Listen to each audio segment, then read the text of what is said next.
Hello guys, welcome to my YouTube channel Raghu मेस्टरिक। आज अपन पढ़ेंगे कैलेंडर टॉपिक चलेंगे। जैसे एसएससीडी एग्जाम आ गया है तो उसको लेकर हम सबसे मेन टॉपिक होता है कैलेंडर के। देखो, कैलेंडर के बारे में बेसिक चीज़ आपको पता होनी चाहिए। क्या होता है कैलेंडर यानी वर्ष दो होगा, साधारण वर्ष और अधिवर्ष। लीप वर्ष भी बोलते, क्या बोलते हैं, लीप वर्ष भी बोलते हैं, लेकिन एक साधारण वर्ष और लीप वर्ष या अधिवर्ष। ठीक है, ध्यान रखना, दोनों नाम आ सकते हैं। साधारण वर्ष ऐसा वर्ष जिसमें सा आता है, कैसे, जिसमें चार का भाग पूरी बार नहीं जाता है। ऐसा वर्ष जिसमें चार का भाग पूरी बार नहीं जाता हो, चार का भाग नहीं जाता हो, उसे क्या बोलते हैं, साधारण वर्ष। और लीप वर्ष में अधिवर्ष, इसमें बोलते हैं जिसमें चार का भाग जाता हो, जिसमें चार का भाग जाता हो। ठीक है, साधारण वर्ष में चार का भाग नहीं जाता है, लीप वर्ष में चार का भाग जाता है। ठीक है, आया समझ में बेटा? ठीक है, अब देखो, ये इंपॉर्टेंट चीज समझ में आ गई आपके। सबसे बेसिक चीज तो ये है, क्योंकि ये समझ में नहीं आया तो कुछ भी समझ में नहीं आएगा। साधारण वर्ष कैसे सर, कैसे बताओ? सही बात है, एक मिनट के लिए मान लो 1996। ठीक है, अब इसमें मैंने बदल दिया 1996 कौन सा वर्ष है, साधारण वर्ष है कि लीप वर्ष है। तो आपको क्या करना है, इसमें चार का भाग देना है। अब चार का भाग पूरे में नहीं देना, बस इस पीछे वाले में चार का दिया, 4 2 8, 4 4 16, भाग पूरी बार चला गया, शेष पर 0 बचा तो क्या है, लीप वर्ष है। इससे 2000 हुआ, 2000 में 400 भाग देंगे। ठीक है, क्योंकि ये क्या है, शताब्दी है, 4 5 20, लीप वर्ष आ रहा है, पूरी बार भाग गया तो लीप वर्ष है। अब एक मिनट के लिए मान लो 2002, भाग किसमें देते, पीछे वाले में, और जरा कि नहीं जरा तो क्या, साधारण वर्ष। मतलब लीप वर्ष क्या होता है, हर 4 साल में एक बार आता है, हर 4 साल में एक बार आता है। जैसे 4 का बड़ा 4 4 2 8 36 12 16, 4 5 20, जैसे 20 आया। अब क्या आएगा, 24, अगला एक महीने बाद जो साल आने वाला हो गया 2024 क्या हो जाएगा अपना, तो 4 को दे रहा है, 4 4 24, तो क्या हो जाएगा, लीप वर्ष। उसमें फरवरी क्या होगी, 29 की। अब साधारण वर्ष में फरवरी क्या होती है, 28 दिन की, क्योंकि लीप वर्ष में फरवरी कितने दिन की होती है, 29 दिन की। कितने दिन की होती है, 29 दिन की। साधारण वर्ष में कितने दिन होते हैं, 365 दिन, 365 दिन। और लीप वर्ष में कितने दिन होते हैं, 366 दिन, 366 दिन। क्यों, एक दिन बढ़ रहा है ना, एक दिन बढ़ रहा है। अब देखो इसमें सप्ताह कितने होते हैं, इसमें होते हैं 52 सप्ताह। कितने होते हैं, 52 सप्ताह और एक दिन, 52 सप्ताह और एक दिन। जबकि आपकी लीप वर्ष में क्या होता है, 52 सप्ताह और 2 दिन। 2 दिन से बचेगा ना बेटा, एक ज्यादा आ गया तो क्या आएगा, 2 दिन। आया समझ में? ठीक है, अब आगे क्या पढ़ेंगे अपन, ये बेसिक चीज समझ में आई। इसमें 4 का भाग पूरी बार जाता हो क्या, साधारण वर्ष, और जिसमें 4 का भाग पूरी बार जाता हो, अधिवर्ष। आया समझ में? ठीक है बेटा, अब आगे देखते हैं। उदाहरण बता दिया मैंने कैसे क्या करते हैं।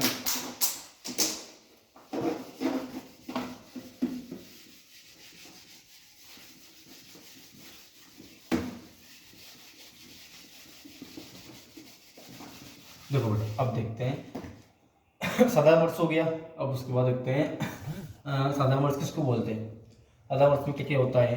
ठीक है, देखो, साधारण वर्ष की सबसे इंपॉर्टेंट चीज है, साधारण वर्ष या जिस वार को शुरू होता है उसी वार को समाप्त होता है।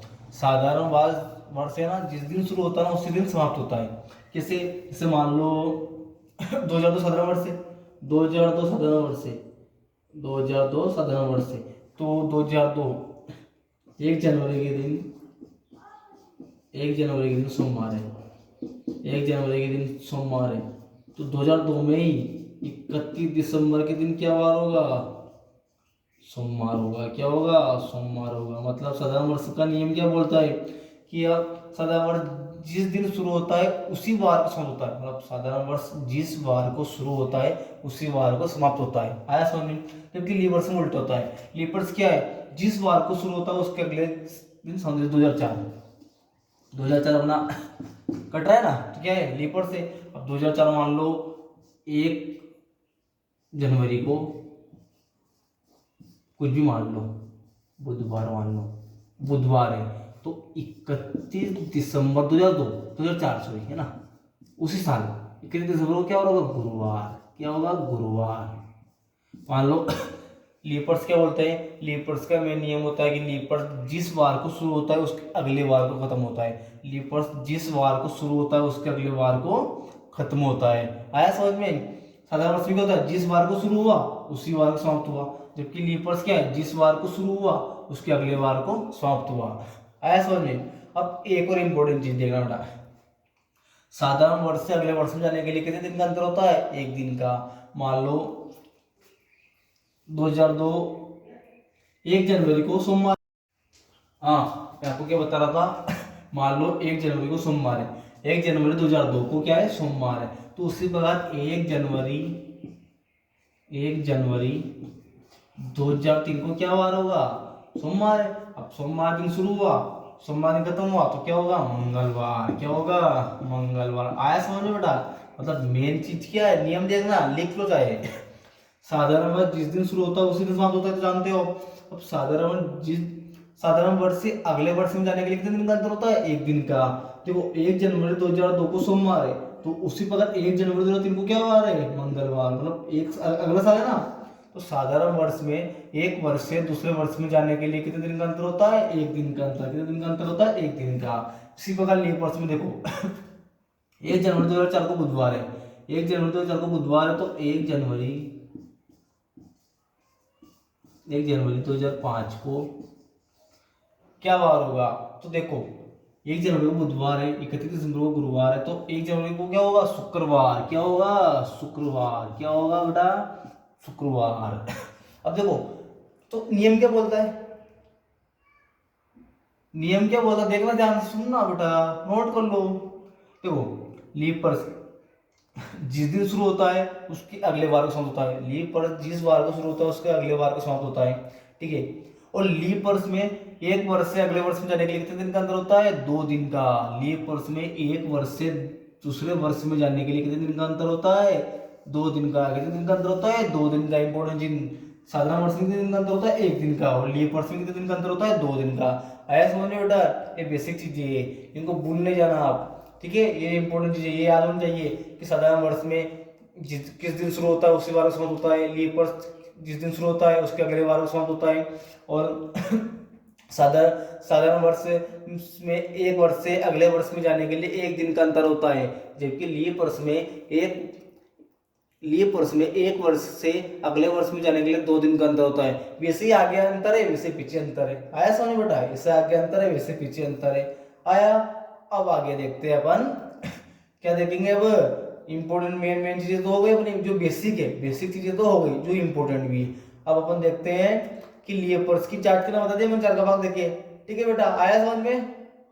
आया नहीं? अब विषम दिन, एक होता है ओड डे, नाम सुने होगा, odd day, odd day, odd day. बहुत से क्लासेस देखते होंगे या बहुत से टेस्ट देते होंगे तो ओड डे क्या होता है? यानी विषम दिन। देखो अब देखते हैं विषम दिन। बेटा ये मत समझना कि एसएससी के लिए काफी है, ये मत समझना कि एसएससी के लिए काफी है।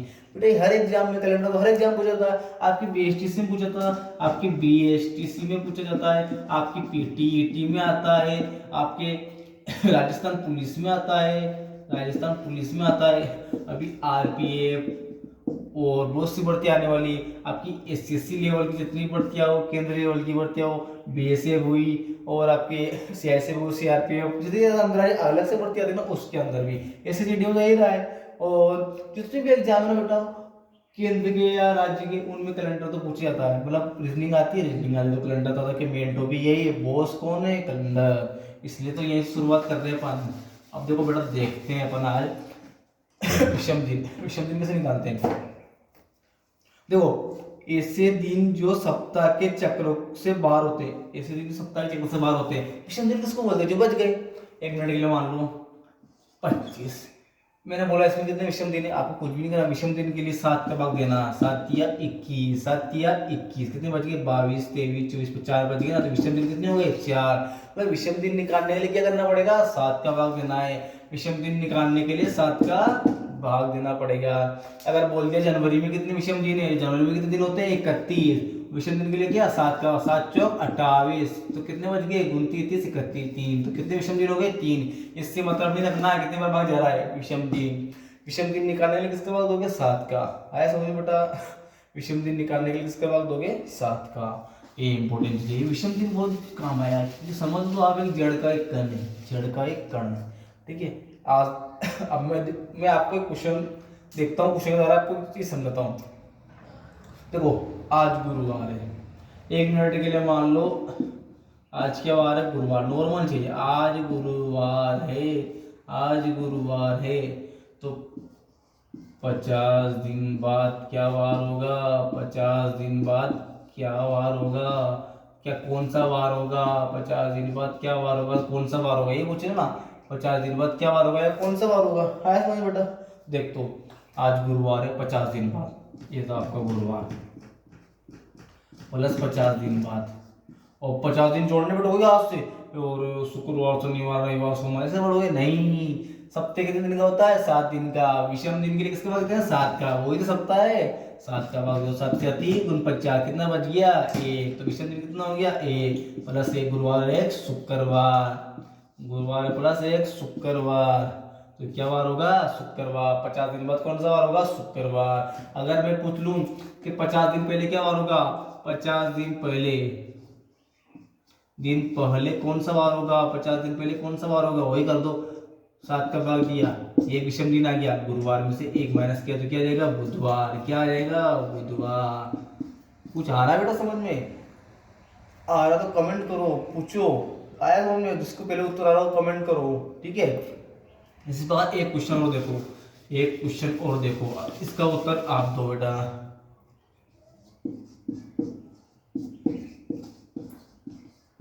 आज रविवार है, तो 500 दिन बाद क्या वार होगा, 500 दिन बाद क्या वार होगा, बताओ जल्दी से, जल्दी कमेंट करो, जल्दी कमेंट करो। आज रविवार तो 500 दिन बाद क्या वार होगा, क्या करना है विषम दिन के लिए किसका भाग देते हैं 7 का, 7 का भाग दे दो। वहां पे टाइमिंग एससीजीडी में इंपोर्टेंट सुन लो बेटा, क्वेश्चन सभी को आते हैं, मैथ के क्वेश्चन सभी को आते हैं, रीजनिंग के क्वेश्चन सभी को आते हैं, क्योंकि बिना मेहनत के कोई नहीं जाता, बिना मेहनत वाला पेपर देने जाता ही नहीं है, ठीक है। आता सभी को है, लेकिन इंपोर्टेंट क्या है टाइम, इंपोर्टेंट चीज क्या बेटा है बता दूं मैं आपको, टाइम इंपोर्टेंट चीज है, और टाइमिंग कवर करना आना चाहिए। कवर कब होगा जब हम प्रैक्टिस करेंगे, कवर क्या करेंगे प्रैक्टिस करेंगे। अगर यहाँ पे कोई होता तो वो लिखेगा फिर आराम से काटेगा, और जिसको आता है ना 7 गुण 50, 7 एकम 7, कितने बच गए 3 विषम दिन, रविवार और 3 कितने हो गए बुधवार, क्या आ जाएगा बुधवार। तो 500 दिन बाद क्या हो जाएगा बुधवार। अगर 500 दिन पहले पूछता तो 3 माइनस कर देंगे, 3 माइनस कर देंगे, क्या आ जाएगा क्या आएगा 3 माइनस करें तो रविवार गया, शनिवार गया, शुक्रवार गया, गुरुवार, क्या आया गुरुवार। अगर पहले पूछता तो 500 दिन पहले। इंपॉर्टेंट चीज़ है, आपको टाइम कवर करना आना चाहिए, और टाइम कवर कब होगा जब प्रैक्टिस करोगे, बेसिक समझ में आएगा, प्रैक्टिस करोगे, ठीक है। प्रैक्टिस करते रहो, है ना बेटा, और लगे रहो। इस बार एसएससी को कोई रोक नहीं सकता, इस बार वर्दी पहनने से अपन कोई रोक नहीं सकता, वर्दी पहन के रहेंगे, बॉर्डर पर जाके रहेंगे, ठीक है बेटा। आया समझ में। तो आज मैंने जो बेसिक समझाया आपको, आप इसका रिवीजन करना, इसको समझना। अगर मैं एक साथ पूरी महाभारत आपको पढ़ा दूंगा तो इसका आंसर सुनोगे, इसका आंसर निकल जाएगी नहीं ना। तो लिमिट से पढ़ो, टाइम है अपने पास, और अपन 30 डेज का चैलेंज लेके चलेंगे, 30 डेज का चैलेंज लेके चलेंगे, कितना 30 डेज का चैलेंज लेके चलेंगे, और 30 दिन में अपन पूरी रीजनिंग खत्म करेंगे। और आपका साथ बना रहना ऐसे ही, तो मैथ का डर भी जल्दी से खत्म कर दूंगा मैं, आपका मैथ का डर भी खत्म कर दूंगा। आप कमेंट करो, बस आप कमेंट करो, जितनी कमेंट आएगी हिंदी की क्लास भी शुरू कर सकता हूँ मैं बेटा, बेसिक से, बिल्कुल बेसिक से। जिसको डर लग रहा है, जिसको नहीं हो सका बेटा, भी टाइम है, अपन आराम से सेशन ले सकते हैं, 2 महीने में सेशन ले सकते हैं। रीजनिंग बेसिक कवर हुआ तो रीजनिंग आपकी कंप्लीट है बेटा, मैं 100% बोलता हूँ। 25 में से 24 नंबर कहीं नहीं गए, वो 25 में 25 भी आ सकते हैं, लेकिन एक डाउट का छोड़ भी दें, क्यों घुमाएगा, वो घुमाएगा, क्वेश्चन हमेशा घुमाता है, लेकिन आता किसको जिसने मेहनत की हो, बिल्कुल बेसिक याद हो। आपने ऊपर से पढ़ लिया, नीचे का याद ही नहीं, तो बिल्कुल बेसिक इंपॉर्टेंट चीज़ है। और मैथ का डर खत्म कर दो बेटा, मैं पढ़ाऊंगा। रघुराज जी सर बैठे हैं आपकी, मैथ पढ़ाई जाएगी, लेकिन आपको क्या करनी पड़ेगी, मेहनत इज द मेहनत। ठीक है, तो लगे रहो और चैनल में कमेंट करो, अगर आप मैथ हिंदी पढ़ना चाहते हो तो कमेंट करो। ठीक है, और अपने इस वीडियो को शेयर करो ताकि आप जैसे जो बच्चे मेहनती बच्चे हैं उन तक ये वीडियो पहुंचे, कि एक घर की तरह मान लो आपके सामने बैठ के आपको पढ़ा रहे हैं, तो आप आराम से समझ सकोगे। और आराम से कमेंट करना बेटा, शेयर करो और लाइक करो।